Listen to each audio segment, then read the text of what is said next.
Your birth month equals where you have to stay for a week. January, the Frutiger Aero City. This city was built to look perfect, but no one lives here. The towers are spotless, fountains still run, and grass and trees are green and alive. Yet the streets are empty. Stores are stocked, restaurants are lit, but no voices ever come. You will have plenty of food and soft hotel beds to use. At night, the screens on the buildings glow brighter. They will display faces that are not your own. Do not stop to stare at them.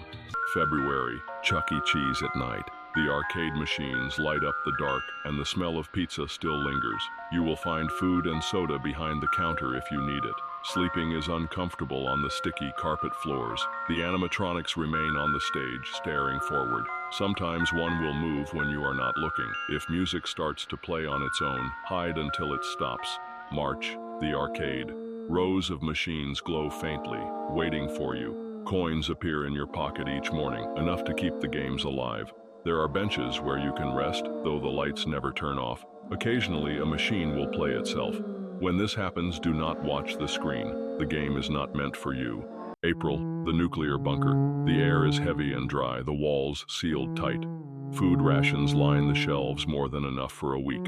Sleeping bags are stacked in one of the rooms, though the silence makes it hard to rest. There is no clock, but the lights turn on and off in 12-hour cycles. Sometimes you will hear knocking on the steel door. Do not answer. May, the Trampoline Park. The trampolines stretch across a massive hall, and every light is on. The air is clean, the sound of faint music plays on the speakers, but no one is inside. The snack bar is full, with enough food and drinks to last a week. You can sleep on the mats, soft but uneasy under the bright lights. If you jump, shadows will leap with you. Never let them land first. June, the Crystal Cave. The walls glow faintly with pale blue light. Water drips from the ceiling and gathers in shallow pools. There is little food here, but mushrooms grow between the rocks. You can rest in small alcoves where the crystals hum softly. Sometimes the hum turns sharp, almost like a scream. Leave that part of the cave at once. July, the zoo. It is daytime and the sun makes the air burn against your skin. The cages are still full, but the animals do not behave the way you expect. Some pace endlessly, some stay frozen, and some make sounds that do not match their species. You will find food and drinks at the empty stands, but they are always warm from the heat.